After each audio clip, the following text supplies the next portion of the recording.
Teže od očekivanog nogometaši Orijenta opravdali su ulogu favorita i osvojili svoj 7.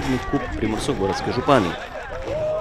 Borbeni Novljani svakako su dokazali da im je mjesto u finalu, obzirom da su u polufinalnoj utakmici pobijedili prvoplasiranu ekipu druge lige Opatiju. Orijent je posljednji kup osvojio na Mavrincima 2021. godine pobjedivši Grobničana, dok su Novljani finale županijskog kupa igrali na Rujevici 2018. protiv Krka. Novljani su posustali tek nakon ruleta 11-teraca. Tomićev udarac zaustavila je Greda, Lupčićev obranio Mohorović, a jedino je Barac bio precizan. S druge strane, svi Orijentovi izvođači bili su nepogrešivi. Finale kupa pokazalo je pravo lice kup natjecanja u kojem vrlo često nema favorita. Da, nema favorita. Orijent, mislim da njima ipak važnija utakmica ova u subotu nego ova danas. Želim im svu sreću i u subotu da dobiju, da ostanu u ligi. Već se evo 2 godine imaju ti problema, bore se za opstanak. I evo, to je to, ništa. Mi smo završili sezonu na najbolji mogući način u finalu kupa. Evo, nažalost nismo uspjeli i to je to. Idemo dalje, druge sezone, opet se borimo za iste ciljeve. Duga i teška sezona je iza Orijenta, što je svakako ostavilo traga. Nije ovo lako, ovo stvarno nije lako i držimo se na okupu cijelo vrijeme sa toliko problema. Mislim da zaslužujemo da ostanemo bez problema u ovoj ligi, ono što se kaže. Nadam se da ćemo biti ovako uspješni u subotu. Momčad Orijenta očekivano je većim dijelom utakmice pokušavala pronaći prolaze kroz postavljenu obranu gostiju. Sukladno očekivanom, Orijent je dominirao, tako već u 4. minuti Zrilić nije dobro zahvatio loptu kada se neočekivano našao pred Kramerom. U 19. minuti Kramer je pobjednik u situaciji sa Simčićem. U 41. minuti Tomić je prošao lijevim bokom, odigrao za Buljata na drugoj vratnici koji ne uspijeva realizirati najbolju priliku u prvome dijelu. U drugome dijelu domaći strateg mijenja trojicu igrača. U 60. minuti Valjan je s 20 metara uputio loptu prema Krameru. To je bio prvi Orijentov udarac u okvir vrata Vinodola. U 68. minuti Geisler je ubacio s desna. Monjac nije bio precizan glavom.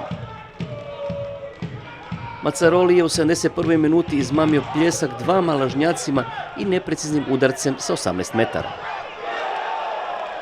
U 72. minuti Mulac nije dobro zahvatio loptu nogom na drugoj vratnici nakon ubačaja iz kuta. U 73. minuti Kramer odbija Valjanov i Mončev pokušaj. Najveće uzbuđenja dogodile su se u završnici utakmice. U 86. minuti Buržić je ostao sam ispred Mohorovića nakon što je Noel Peričić s lijeva precizno odigrao. Nije najbolji igrač Vinodola dobro reagirao. U 89. minuti imao je Bubnjar meč loptu u nogama. Vratar Kramer je pogriješio. Nije Bubnjar dobro reagirao kad mu se lopta idealno odbila u noge. Nakon Melnjakovog zvižduka krenulo se sa lutrijom 11-teraca. Bubnjar je precizan za 1-0. Tomić u okvir vratio. Mulac nepogrešivo za 2:0. Rupčić, Mohorović brani. Bagadur 3:0. Barac smanjuje 3:1. I Braut za pehar 4:1. Sa pozitivnom energijom orijentaši su već glavama u posljednjoj odlučujućoj utakmici sezone. Kažu da kup utakmice imaju svoja pravila, tu nema favorita naravno. Drago mi je da smo uspjeli na kraju, iako na teži način, ono što se kaže, a izgleda da nam je ova polusezona jako teška i da to jednostavno mora biti.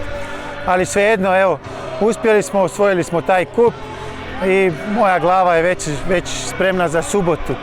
Sigurno nećemo dopustiti nikakva opuštanja.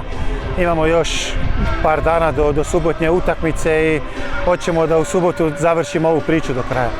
Novljani su se vratili u novi dignute glave, dostojno parirajući ekipi 2 ranga više. Pa evo, mislim da smo dobro parirali Orijentu. Imali smo neke svoje šanse iz kontri i polukontri. Mislim da smo pokazali da smo stvarno dobra ekipa i dobra klapa. Čestitke Orijentu na osvajanju kupa, ipak ti penali su lutrija i nažalost evo nismo uspjeli. U posljednjem 33. kolu prve Supersport lige pred televizijskim kamerama Max Sporta Orijent dočekuje petoplasiranog Jaruna. Nadaju se podršci sa tribina koja nikada nije izostala, a sada im je od iznimne važnosti. Krimeja, subota 1. lipnja od 17:30. Orijent Jarun.